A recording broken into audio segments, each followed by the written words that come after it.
Thank you for tuning in to another episode of my Veterans to Success podcast. You probably know by now, my mission is to help 1 million veterans and entrepreneur business owners achieve the dreams, goals, and aspirations they deserve. That is why I created the Veterans to Success podcast, because I get to interview guys, men and women, who want to share their fascinating stories with you about their time before, during and after their time in the military, so you can benefit and overcome your challenges. So sit back, relax, and get ready to be mesmerized, astounded, and entertained.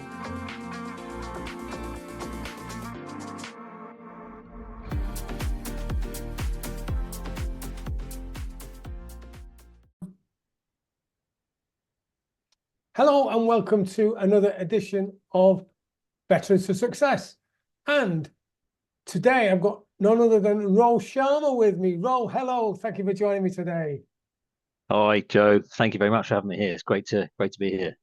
That's brilliant. And we've had a good chat. We've found out more about each other. And as I mentioned in the preamble, there's no big introduction. What we do is we reveal it as we go along. And you've got an amazing career. And I know what you're doing now is absolutely fabulous. So let's jump straight in, shall we? And let's go to your time way before the military.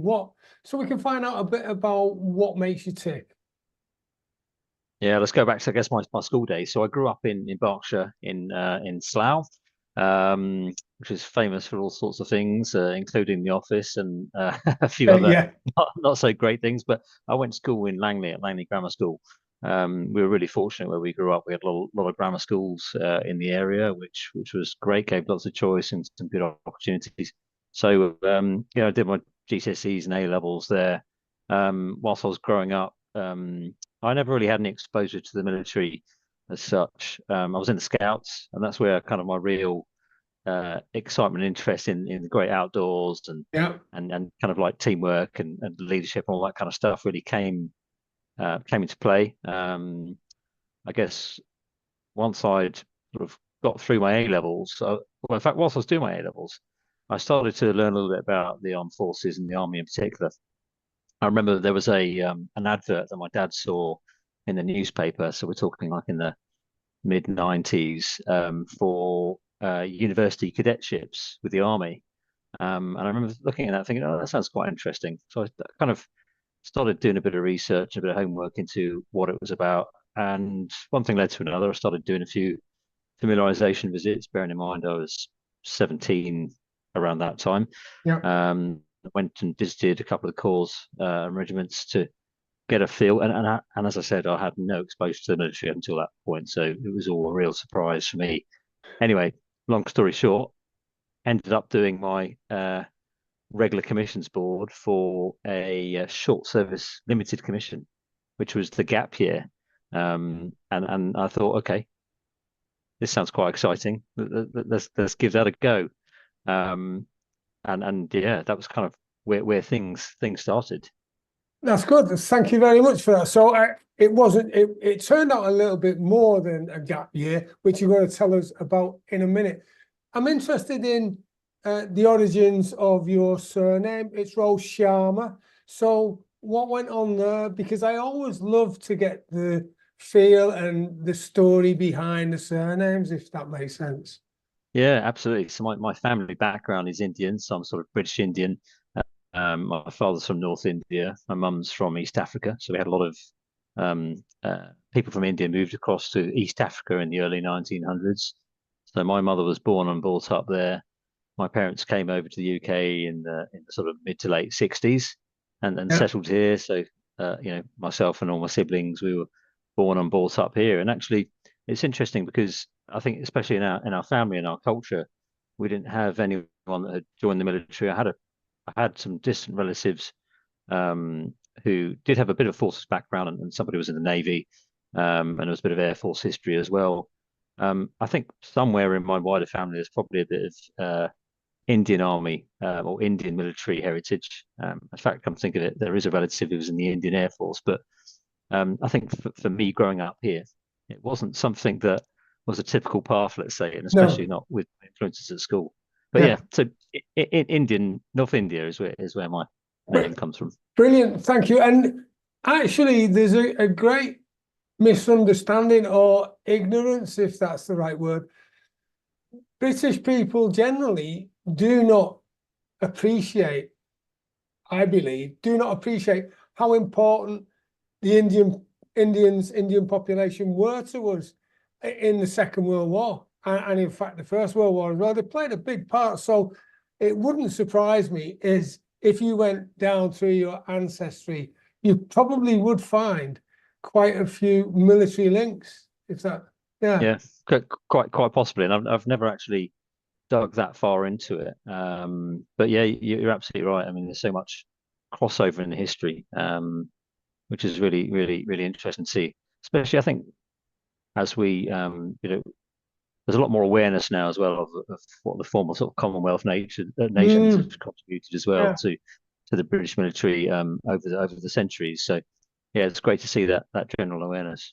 Yeah, because I had a guest on who actually came from the Caribbean, and it's great that we have an army recruitment team that just go island hopping. Yeah, that's right. What a great posting that is! I never Yeah, got to do that. sounds like a great Yeah, number indeed. yeah, and he was telling me his name is Melv Paul, and I thought, right, that's great. What was behind that? And it was because of British colonialism, and it was as simple as Melv. Oh, like, and they were speaking to his father and grandfather. And says, oh well, you can be called Paul because there was a big mix up with names, and that's how they got it. And he really went into it in some depth. So if you get the chance, listen to that. It's quite interesting. Yeah, will So do. you've decided that you're going to take up the career break and probably get the officer and the commission, Sandhurst, supporting your degree. Is that how it worked, was it? Or what happened? Yeah, so the idea of that gap year was effectively to get you into an operational unit. Technically, you would never deploy on operations, but the idea is to actually give you the experience as a young officer. So the first thing I did, and I'll never forget this, I spent 3 weeks at Sandhurst at the age of 18, where I was obviously thrown into a very short, concentrated officer training course where, as you know, there's only so much you can absorb and learn in 3 weeks, but it's a real crash course. Yeah. Probably similar to, I guess, the Territorial Army commissioning course, except without any of the build up to that. So that Yeah. was a real sort of baptism of fire for me, where I really kind of learned a lot more about life in the military and kind of what my limits or potential was.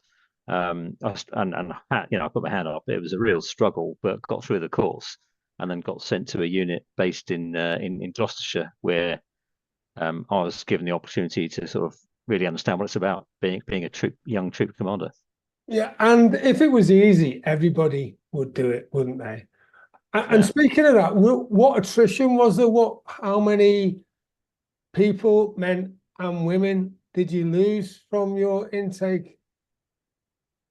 So going through, you mean the course at Sandhurst? I think it was one of those ones where everybody, and actually this is the thing about Sandhurst, once you're there, you've already proven that you have the ability to get through the course, and you have that baseline level or the potential to get through it.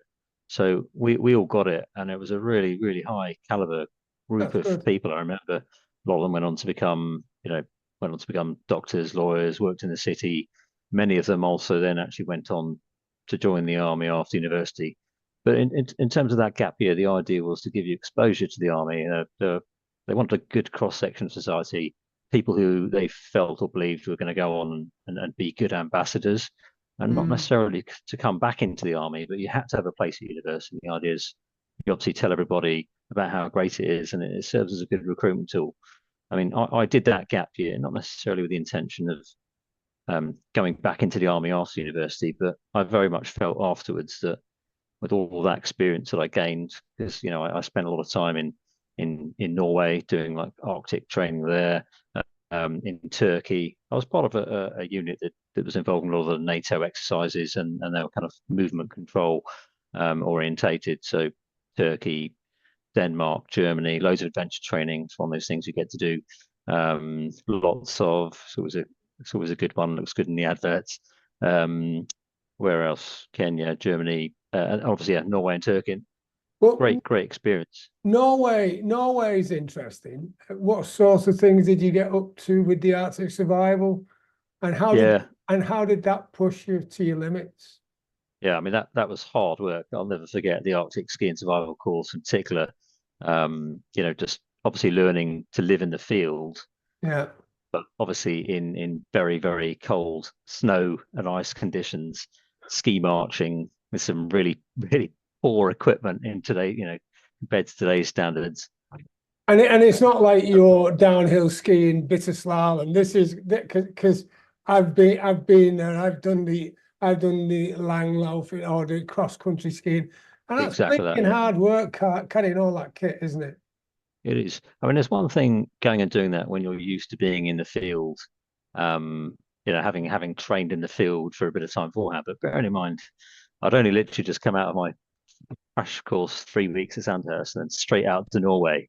And my next kind of field exercise was out living out the Bergen on Langlauf skis, as you say, and that was hard. But That's baptism by fire, that isn't it? yeah, but I'll never forget the ice breaking drills and carrying those Bergens, on those long ski marches, and I'll never forget once you fall over in the snow with a Bergen on your back, it's a real challenge getting back up again. Yeah. But what an experience really was. So at the age of 18, 19, I just turned 19 at that point. Actually, I remember thinking, actually, you know what? Certainly by the end of that year, I'd grown up a hell of a lot. I was definitely not the young boy I was when I started, and I felt that I wanted to do this properly after university. So yeah, applied So for a that I was bursary. just about to ask actually. Mm. Thanks for taking the words out my mouth, really. What was the point where you thought, that was pretty good, that I think I'm going to enlist? I think I mean at the beginning it was hard. It was very, very tough, especially because some of those exercises that we deployed on and the level of the training. I think I started to gain more confidence in myself probably towards the end of my gap year when I realized that actually there was a lot more that I could do once I'd been properly trained, and I got more of a taste of that in terms of, I mean, even though you're there as a young second lieutenant, as a troop commander, you're not really given any responsibility because you're not really sufficiently trained for that. But you certainly get a good taste for it, and then I realised that actually this is something I can do properly once I've actually gone through and done the full year at Sandhurst, which is obviously what I went on to do after university. But I think my turning point was probably towards the end when I thought, okay, this is really good, and I can see how the army operates, how it's organised, and the leadership skills that it gives you as an individual, and the confidence it gives you to go on and do other things. So I thought, I really want to do this properly. And what year was this? 96 is when I went and did my crash course at Sandhurst, and then I finished in summer 97, and then went on to start my degree at Leeds University in September 2000. Sorry, 1997. So And 96, that, 97. yeah, and that took you up to 2001.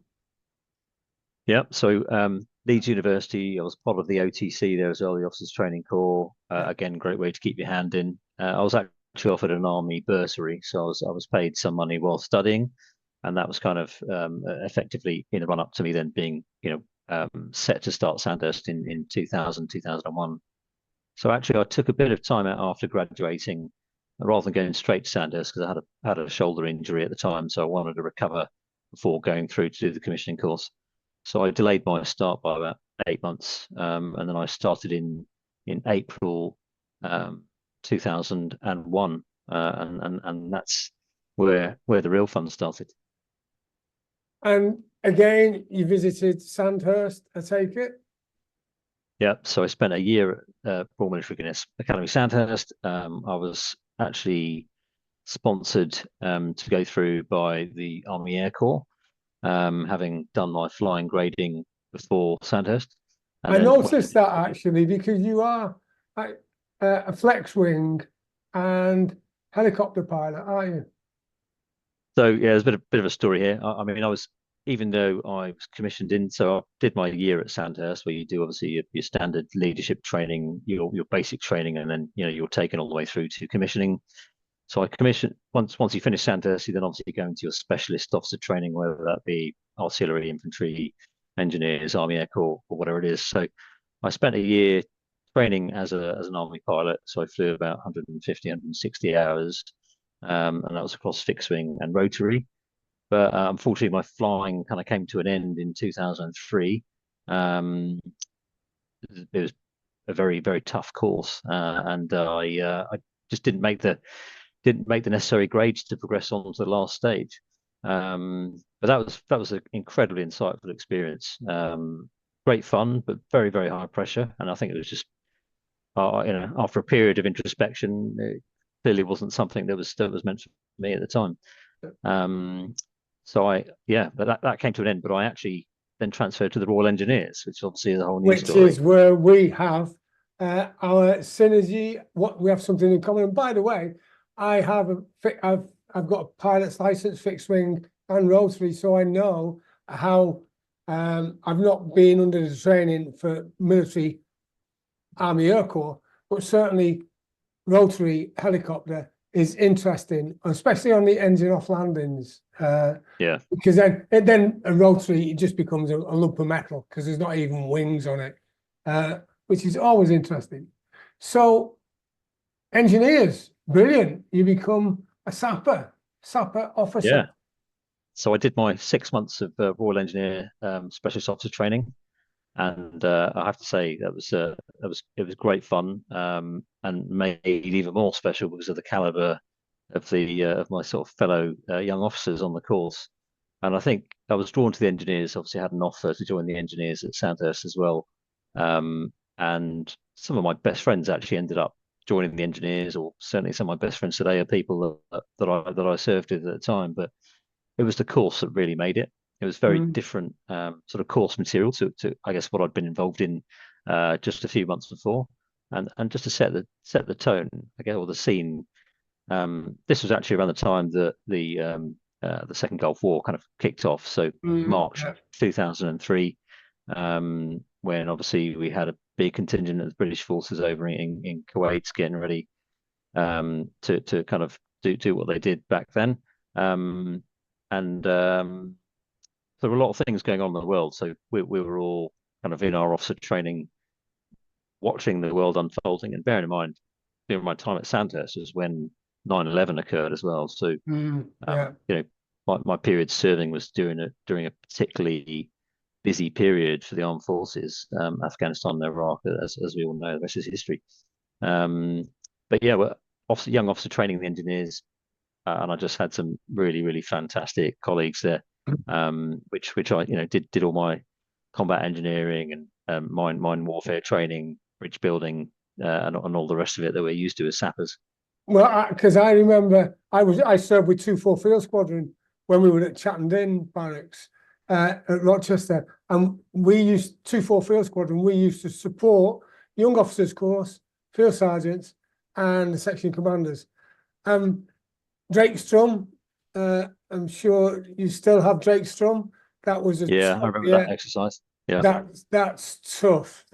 And I played enemy and working section. Working section I enjoyed because we just got hands on. If you guys were ever short of an 8-man section or an 8-person section, one of us would drop in with you just to help you with bridge building or mine offer. So we knew pretty much everything, and we always used to love it because just seeing you come on was great because we knew you were going to command a unit. And the sergeants as well as section commanders, we were all going to go out into the field and be able to have a pretty good idea what was going on. Because I suppose the Sandhurst was the basic training for an officer, but the engineer wing was to train you as a combat engineer, wasn't it? Exactly. Yeah, it was a lot of fun. We did some really good fun exercises and got exposure to armor as well. So obviously, having left my troop commander's course, I actually got posted to Germany, I was at 3-2 Engineer Regiment, and they Right. were an armored engineer Yeah. regiment, and that actually they'd just come back from Operation Telic, so they'd just come back from Iraq around the time that I joined them, and we did a lot of armored engineer training, a lot of exercises. That was a real experience actually. I think the probably the high point of my troop commander tour was actually going on exercise to Canada. So we went to Battis, the British Army Lo- training unit there in Lovely Suffield. place. Yeah. No, Yeah, and exercise medman was definitely the culmination of that kind of period of training as a troop commander in a field squadron. In a armored close support squadron, should I say? But that was huge amount of fun. Really good. Bathurst is massive.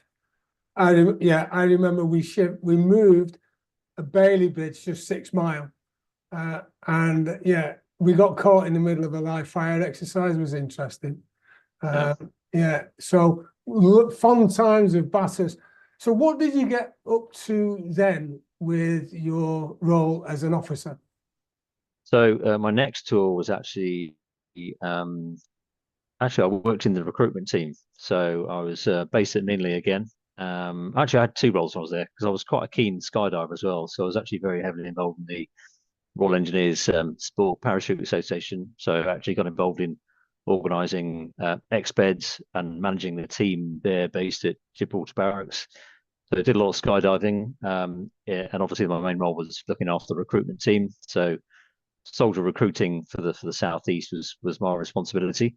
So we worked with a lot of schools, young people, colleges, looking at various recruitment drives to get interest in young people in joining the Royal Engineers as a soldier, and obviously talking about the benefits in terms of the trade training, whether that be construction trade as well as the combat engineer training and being a soldier as well.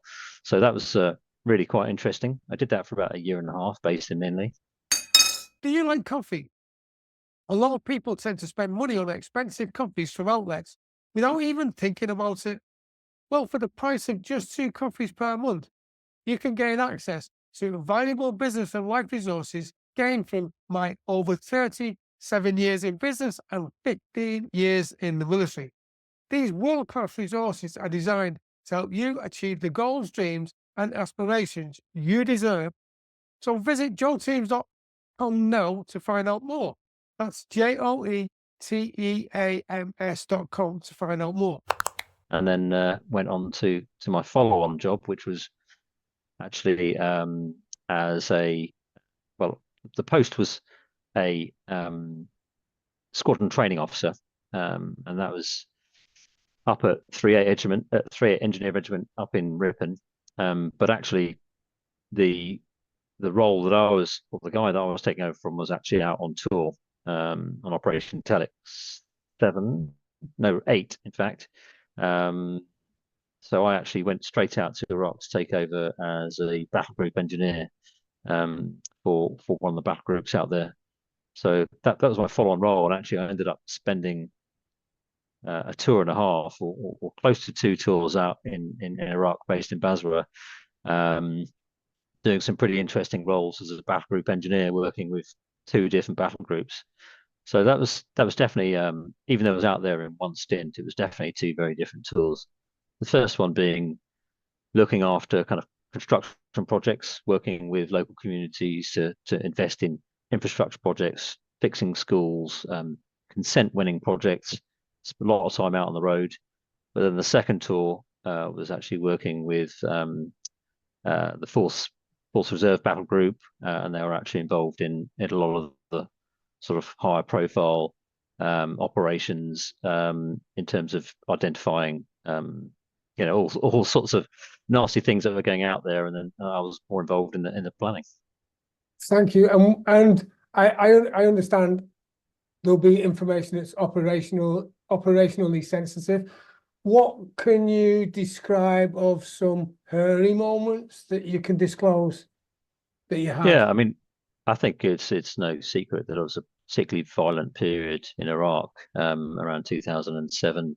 When you look at what had happened out in the country post the sort of war fighting phase, there was a period of relative stability, but then things started to become more unstable, and obviously we had quite an issue with the counterinsurgency. So um, it was a busy period. It was a dangerous period.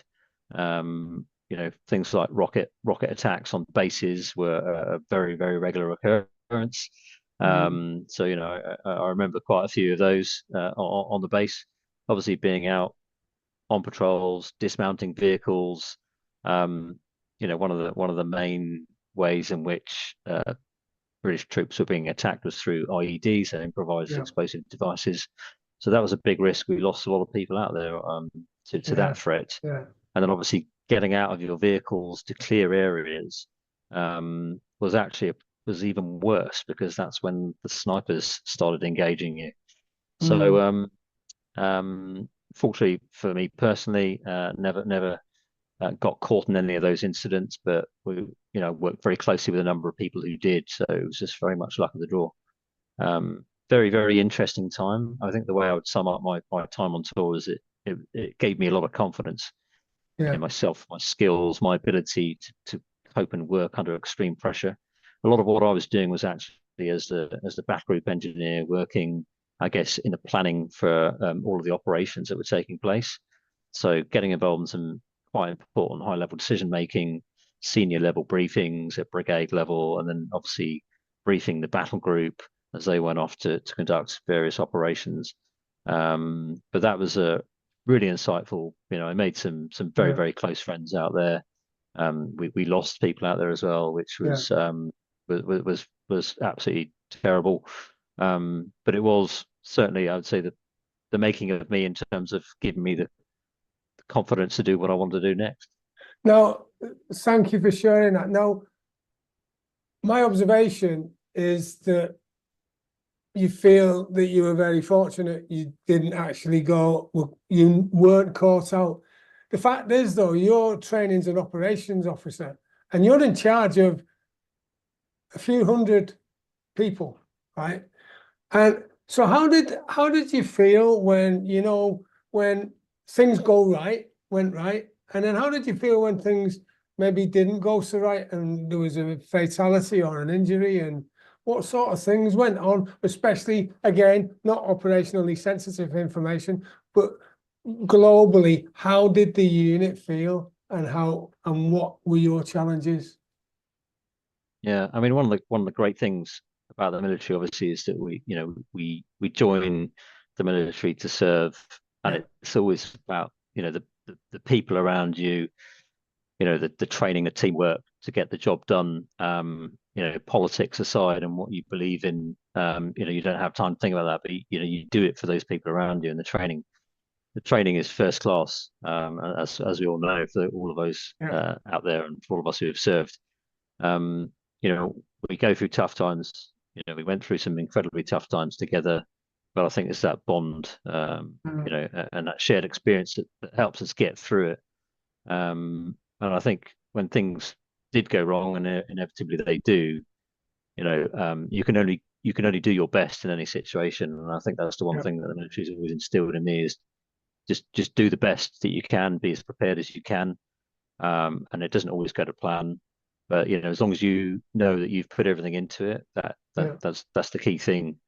And I think that's probably the best way to describe it. Yeah, and I know that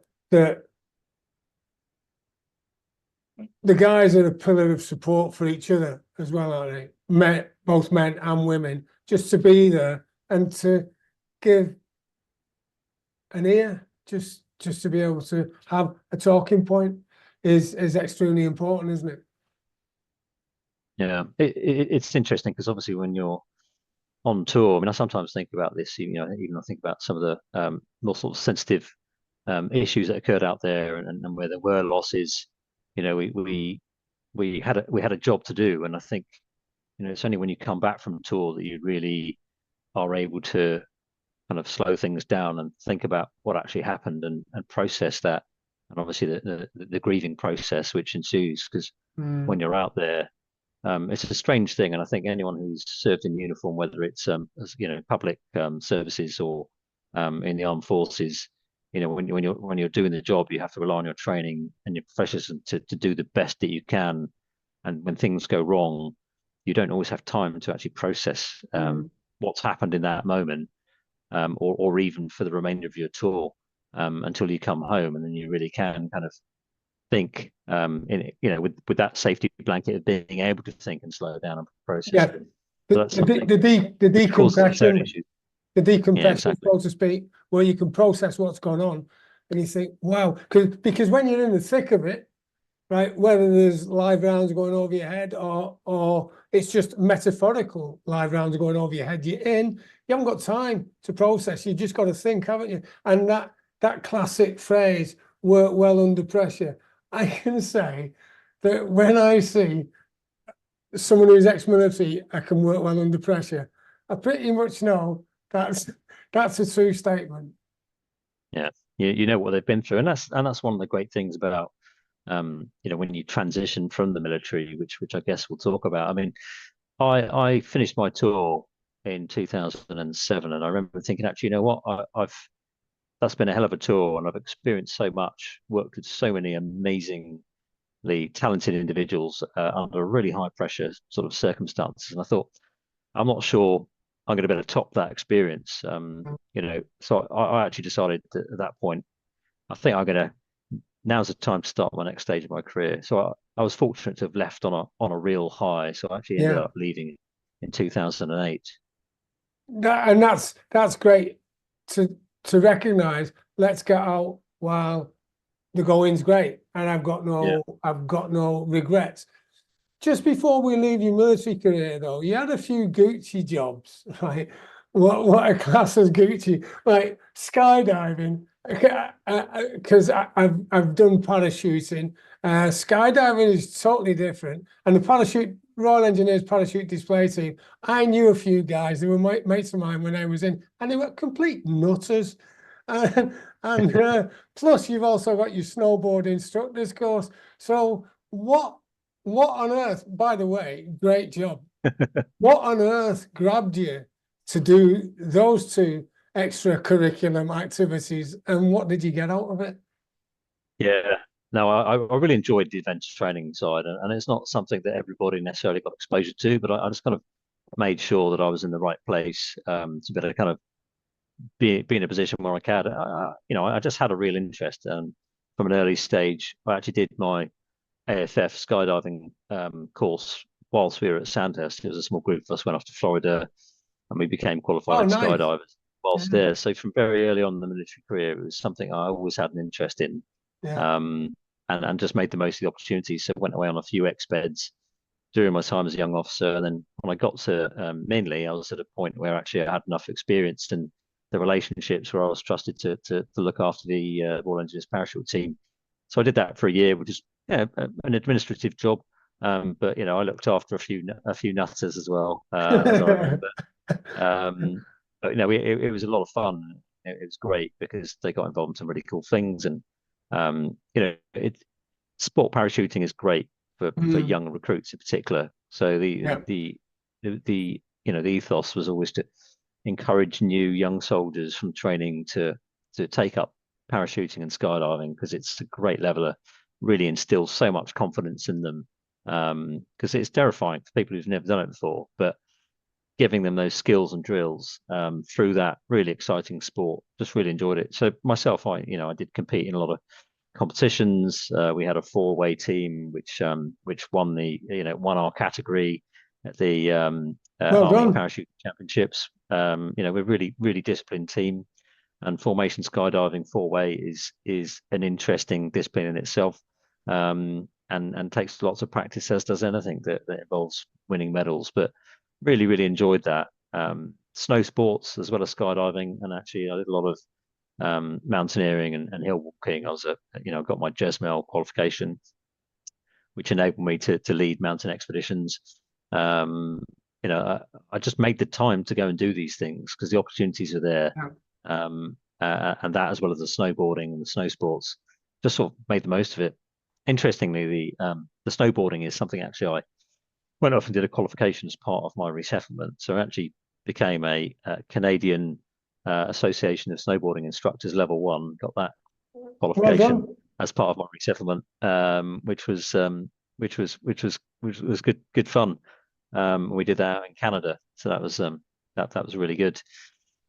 Fantastic. Well, I remember that I actually went across the Swiss high level route when I was 19, and that was fabulous. 160 kilometers in 2 weeks we did across the high level route, and I fell down a crevasse, which was a totally great experience. I'm glad I was roped on, else it would have been Index. But I looked down and I thought, wow, that's a chasm. And then they pulled me back up, belayed me back up, and I was all right. And and windsurfing instructor, that Yeah. I would never have got to do that if I'd not been in the military. By the way, guys, you're listening. This isn't an army recruitment plug. It's just that I think that what you get to discover about yourself is fantastic, isn't it? Yeah, it indeed is. So So you decide to leave the army, and you've had not so much had enough, you just feel that it's time to move on. yeah, So what happened then, and what's going on in your personal life while you've been doing all of this? What? so I actually I remember thinking whilst I was serving towards the end, I thought, if I'm going to settle down, have a family, and that sort of thing, not that that was immediately on the cards. I thought, I'd like to do it outside of the military. So that was kind of one of the drivers. But also, I'd always thought when I joined the military, I thought I only really want to be doing this for a few years. I always saw it as a transition or a stepping stone to the next stage of life. So I did actually have a plan to kind of go and work in the city and get some commercial or business experience. So it was always there in the back of my mind. And I think when the opportunity came to sort of to leave the army, I was actually interviewing for um, a sort of a management scheme at Barclays Bank within their global operations. So I was actually offered a role on a training program probably about three months before I actually left the army, and that's why I was able to take a bit of time out, do my snowboarding instructor course in Canada, and then go off and do a bit of traveling before actually starting a role in September. Hey, do you enjoy sipping a good glass of wine? As you know, sipping too much wine can leave you feeling groggy in the mornings. For less than the price of a good bottle of wine, you can gain access to valuable business and life resources gained from my over 37 years in business and 15 years in the military. These world-class resources are designed to help you achieve the goals, dreams, and aspirations you deserve. So visit joelteam.com now to find out more. That's JOETEAMS.com to find out more. So I think my last day in uniform was probably early January 2008. My actual end date was April 2008, and then I had a role secured in the city starting in September 2008. So yeah, I just was really keen to get some wider experience and put my skills to use in another way. Good. And what happened with Barclays? What did you learn there, and how did they support ex-military guys? Yeah, great question. So one of the great things about transitioning from the military into the corporate world and the city in particular is that actually there are some really well established ex-military networks. Actually, and a number of the banks are actually quite good at this now.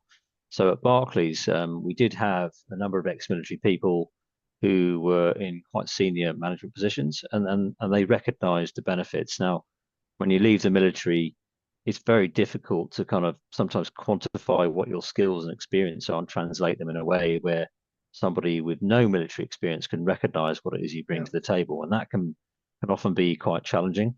But one of the things that really helped was when you've got, champions within organizations. And this is the great thing about when you do leave the military, there's so many people out there who have already established themselves and they will always be happy to meet you for a coffee, talk to you a little about what they do, how the organization works, and how you can apply your skills there. So I had an ex-military boss who actually who recruited me, I only got to know him obviously whilst I was at the bank rather than prior. And I actually joined it was a post MBA program, so it was for people, industry leaders, people who had experience in the corporate world but gone off and done their sort of masters of business administration at some of the top business schools around the world. And they wanted a couple of ex-military people in the mix as well, because they recognised the skills and the experience that we had. Now, I hadn't done an MBA, but my skills was an experience was seen as a credible alternative. So I was actually put on a rotational program. There were two of us who were ex-military, and I think the rest of the cohort, there were probably around 14 or 15 non-military background individuals. And the idea was to give us exposure to different parts of the organisation, the bank, to learn different skills and kind of set us up to be sort of future leaders within the organisation. So I spent a year living and working in Spain with Barclays. So I kind of went native for a year, learnt the language, learnt about the Spanish business on the credit operations side. I did some work in Russia as well, spent some time with the retail bank there. Went down to South Africa, spent some time working in Italy. We had operation centers in Dublin as well. And I was managing teams in India, so I used to travel across there every now and then. So that was a really, really interesting kind of program, which obviously led on to an established role sort of beyond that. But that was really interesting, but very, very different to the military. That's good. And picking up on your point about roles in the military and how that translates into civilian speak, it's great to see that things like LinkedIn profiles now, they're communicating the skills better. For instance, when I left the military, I would have said, right, okay, being on a field sergeant's course, came top in the top 3 on that, and then I was on my bomb disposal officer's course, and that would mean that absolutely nothing, would it, to a civilian organization who's looking. And yet when you communicate that, because I've looked at your LinkedIn profile, and it's quite clear how you've translated it from what you were as a captain in the Royal Engineers, but then it's training and operations, and then you've put it down into clear, concise responsibilities, roles and responsibilities. And I think that that's the same. If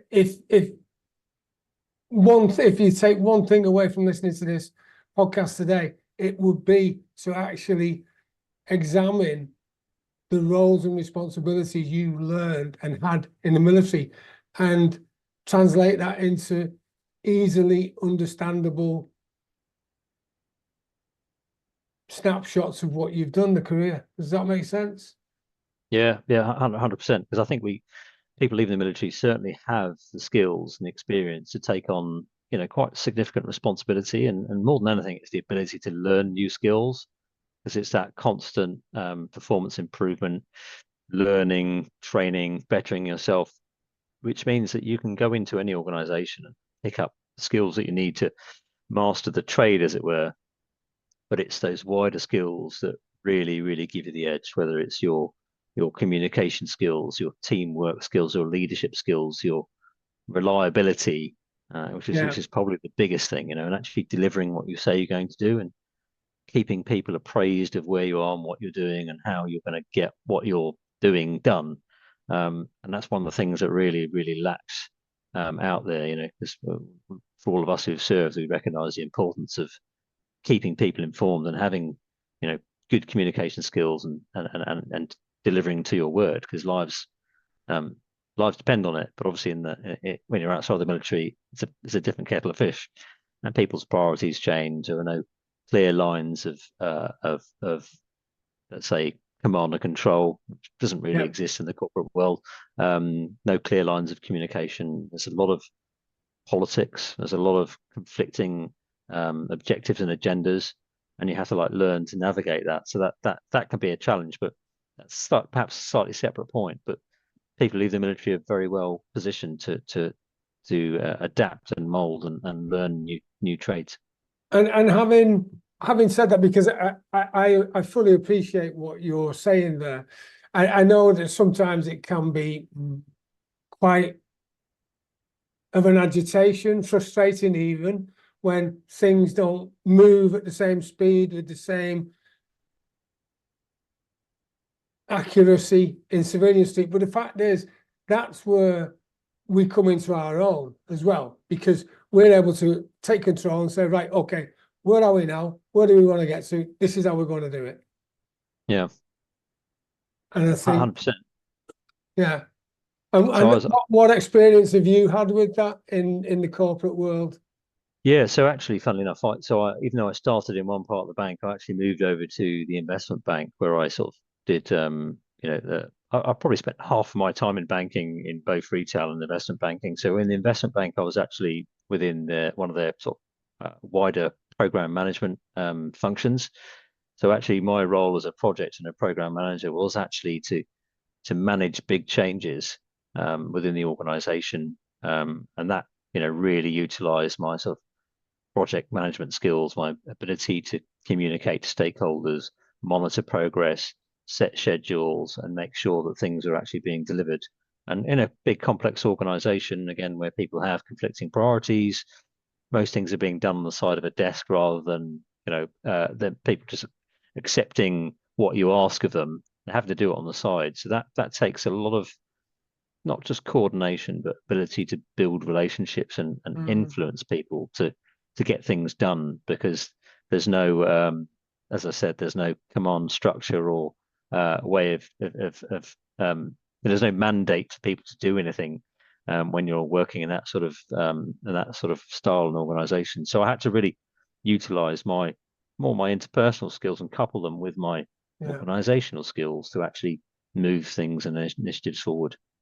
And I remember, I'm reminded actually of a conversation I had with a good friend of mine who's retired Brigadier John Thompson, and he's also in an earlier podcast, and he said something to me, and we've talked about it at some length, but he said something to me that rang true. He said he was addressing a corporate environment. It was a presentation with company directors, and he said the only or the main difference, if not the only difference, when something goes wrong in the military and something goes wrong in the corporate world, you lose a few pounds, as in sterling money. When we get it wrong, the difference is that reflects on how many body bags we've got.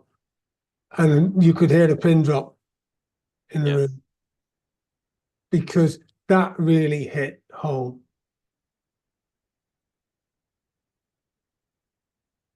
And I think that what you're saying comes across, that sometimes it can be quite disappointing that things just don't move as fast for you or with the group that you're working with, if that makes sense. Yeah, I think a lot of it comes down to is sometimes politics, the conflicting priorities, and actually the context is really key, as you've mentioned, because for us we know that the cost of a bad decision is lives in the military.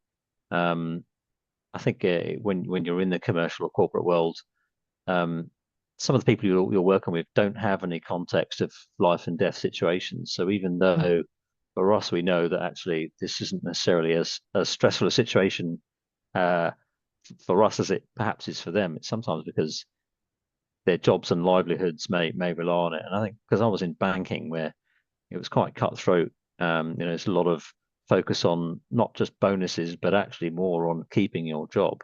So I witnessed some quite bad behaviors as well, in terms of people always trying to cover their backside, or cover their back.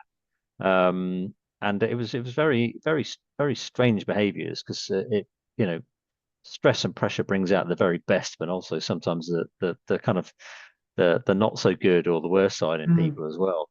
And based on what sort of experiences people have had, you can kind of, it's a real leveler. And obviously in the military, we know that we're pushed to the limit in training, so the people around you know how they're going to perform under pressure, or you have a much better idea of it.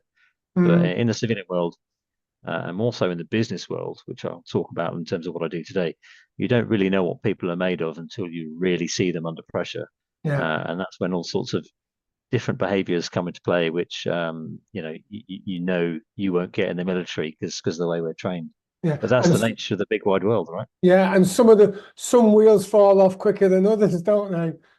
Indeed. Metaphorically speaking. So you were with Barclays, and I think that gave you a good grounding because you were there for a number of years, 6, 7 years. Yeah.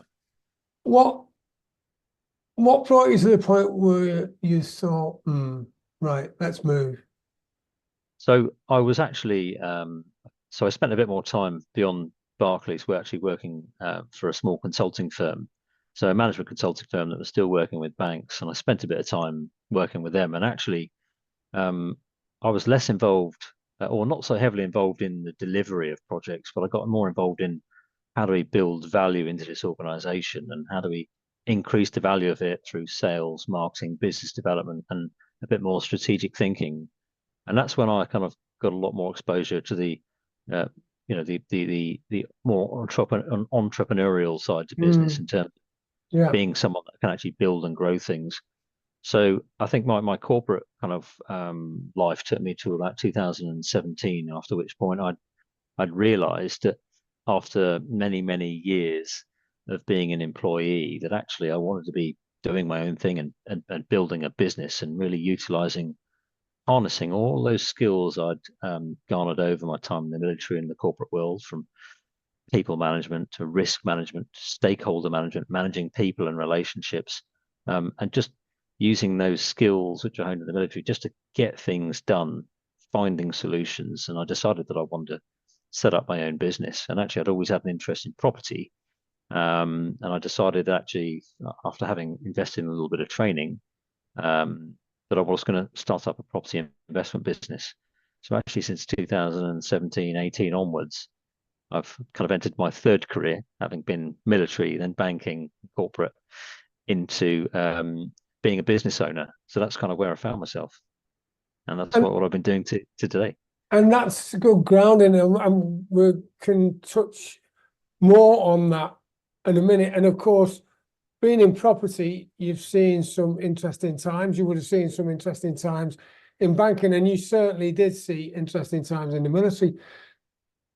And you touched on it before. I'd like you to directly think about how do you deal with failure? Yeah, so interesting. I think one of the first steps is to acknowledge it and recognize what's happened. And then I think it does take a lot of self-awareness and introspection, which sometimes takes a lot of time. And for example, I mentioned earlier on the session that I trained to be a pilot in the very early stages of my career, and that was probably the biggest failure that I'd certainly was the biggest failure I'd experienced up until that point in my life. You come out of Santa with supreme confidence in who you are and your ability, but there's an element of naivety and sometimes overconfidence as well. So it took me some time to kind of come to terms with accepting that actually that just wasn't for me, and whether I'd applied myself fully, or how I felt about it at the time. Those are all sorts of questions that were going on in my head. But I think self-awareness is the key thing, recognizing where you are, what you're capable of, and whether it's the right thing for you at that time. Doesn't mean to say that something is not right for you ever, but certainly in that period, it's only when you come to terms with those sort of key components that you can then really start to understand, how and what you can do with that failure to make yourself better at whatever else it is you do moving forward. I think certainly when I think about what I do today in property, for example, you're always learning, you're always doing things which are new, and you're always going to make mistakes. But as you'll hear, many business owners and successful entrepreneurs, there's no such thing as an overnight success. You only hear about it when they've made it. It's the years, the decades for the failures, the constant failures, the learnings, but the ability to accept and acknowledge and take what you can from that failure to then make yourself better the next time. Yeah, that's an interesting observation. Yeah. the it took me 20 years to become an overnight success, Yeah. or whatever, because it is about the failure, learning from the failure, and then coming to success. Now, which brings me on to the next question: what's the secret behind your success? And you may well think, well, I'm not there yet. Where your eventual aim is, but I mean, you've had successes along the way of in various guises. So how do you do it? No, it's a great question, and I think the biggest thing for me has been sort of self-awareness and recognizing what I can learn from past failures, and then taking that to actually, you know, achieve the successes which I've achieved as well. And I think, you know, if I was to describe myself, you know, there's so much more that I want to achieve. You know, I'm on a path. You know, there's that saying, you know, comparison is a thief of joy. It's being content with who you are and where you are, and you can only really measure your success against a version of yourself. So being a better version of yourself, you know, and I know there's lots of space and room for improvement, but I think that the things that help me to achieve success in what I do are always asking questions, always thinking about why things haven't worked when they haven't, and then how I turn those around to successes. So having good peer groups, having people you can kind of call upon, and kind of, you know, share your journey with, who can also give you some good insights into their observations. So being open to observations. That's not to say that everybody's observations are necessarily correct, but it's always good to have an open mind. You know, I take time to build relationships as well, because I'm always wanting to learn. I know that I certainly don't know everything that I need to know to be successful. So as long as you're hungry for learning and knowledge, that's always a great way. You know, and really just to strive to be a better version of myself. And I certainly don't think I've cracked it just yet, but you know, you kind of need to have that mindset as well to move forward. Me neither. Every day is a school day, and I'll be learning. If I live to 120, I'll still be learning, and that's very interesting as well. Because where you're constantly learning and changing, it's just like sailing a ship or sailing a dinghy. When I used to sail, you're always adjusting the sail to make sure that the jib's right, the mainsail's right, so you can keep going as fast as possible. Because the wind always changes, the direction always changes. So what you mentioned that you network with people, you get opinions. How important is it to have a great business and social network, and to use coaches and mentors as needed? Yeah, I think one of the great things about you know, being able and being happy and comfortable networking is that that's where you fundamentally build relationships outside of your existing circle, because you can only grow by kind of growing outside of your existing kind of sphere or bubble, and the relationships you have. Because to grow and learn, you have to learn from other people. You have to sort of put yourself in situations where you are interacting with the types of people that you might want to learn from and aspire to be. So I actually I do invest time in networking, building new relationships, because that's where I build and pick up new opportunities from. And those relationships, you know, you don't go into networking with the aim of having a specific outcome, but it's always, you know, it's always what comes as a result of that. The people that will contact you and say, "Oh, I remember talking to you about this," or "I remember hearing this about you," and love to have a conversation. That's where, whether it's a job role or opportunities, business opportunities, whatever it is you do, they're fundamental. And also, you know, you make friends and you build support networks through those networks. Those are definitely the fundamentals for me. And that's why I love doing the podcast, because I meet so many of my comrades, brothers and sisters, and it's just brilliant to find out about other people and how they work and how they operate. And it's why I've developed Business Network, Transformer Business Network, and the things that I do now are as a consequence of being able to network with others and get get opinions and observations of what works, what doesn't work, how we can make it better. And speaking of which, what does the future hold for you now? Yeah, it's a great question because I used to do this thing where you used to, or I was encouraged to have like a 5 year plan, for example. Well, one thing I've learned for sure is that actually a lot of things change in 5 years. So Yeah. I like to focus in more on the sort of, 1 to 3 years. Mm, And even that things can change. But I think for me, I want to continue building my property investment business, which is something I'm actively involved in now. So I own a portfolio of properties in South London, which I'm slowly and steadily growing. I mm, work with a number of other developers and investors, collaboration partners, where I look to buy or certainly unlock the value of residential and commercial buildings to then sell on.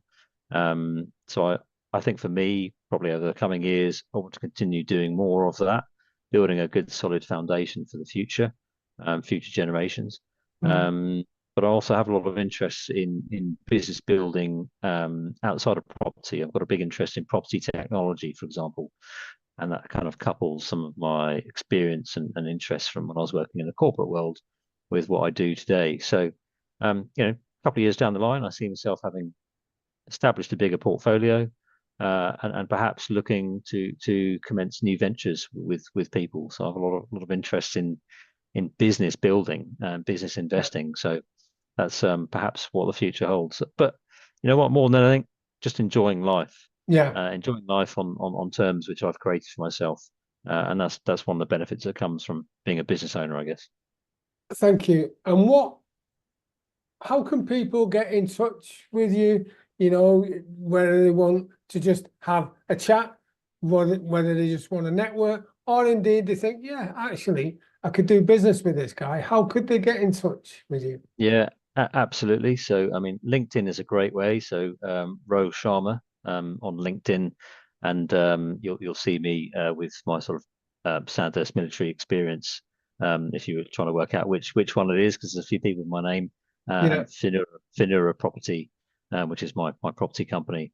But I can be contacted there or directly by email. My email is ro, so ro at finuraproperty.co.uk, which I'm sure will be in the show notes. Yeah. But I'm very happy to chat to anyone who is interested in what I've been talking about. Any sort of veterans who are looking to leave the military, or people who've kind of gone through that transition from the military into the civilian world, and want to build a relationship. Anyone I can help on their journey, share some of my experiences. Very happy to do that. Fantastic. Yeah, because it's always good to have the contrast, we were discussing before. When everything goes great, which doesn't happen actually. If it did, we'd have no contrast. So you've failed in a few things, and when people chat to you and get your experience, so maybe they don't need to fail. So thank you for that. And finally, the Columbo question, just one more thing.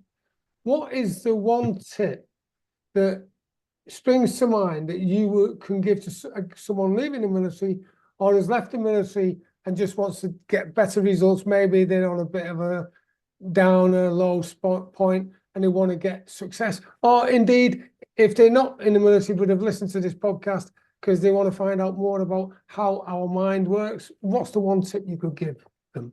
Yeah, I mean, the very first thing is you're not alone, and these are entirely normal feelings to experience. I certainly have my challenges, but I think the biggest thing, and someone gave me this advice, I can't remember who it was, but very often when you leave the military, we all struggle to find what it is we want to go into. And you don't have to fear that your first job or what you do, your first role is going to be what you do, or what you're going to be committed to doing, forever. So that advice that I was given is always plan not for your next job, but the one after that. Right. And the great thing about doing that is that you can actually use whatever you go into as your first step as a good stepping stone, which is going to fill some of the blanks and gaps that allows you to build that experience to go into what you see as your dream role or the thing that you really want to do. Because inevitably, we all leave the military thinking, oh, I really want to be doing this, one thing, but don't have the experience for it. Well, do something which is a transition to that, and that's a great way of building some further skills and experience and credibility, which then allows you to take that step. So planning for 2 jobs away rather than for your next one. And actually that was really powerful. I found that really helpful advice. That's a great tip. Ro Sharma, thank you very much. And until we meet again, have a brilliant day. I look forward to seeing you, Joe. Thanks so much for having me on here. Brilliant. And thank you. Remember, guys, tune in to joeteams.com. That's where you find lots of resources and these podcasts too. Thank you. Have a brilliant day. joeteams.com is a resource I have created to fulfill my mission to help 1 million veterans and business entrepreneurs like you achieve the goals, dreams, and aspirations they deserve. joeteams.com is jam-packed full of valuable resources specifically designed to help you on your journey to success. Visit joeteams.com now to find out how you can join and start your journey to success immediately. That's joeteams.com, JOETEAMS, joeteams.com. And until we meet again, have a brilliant day.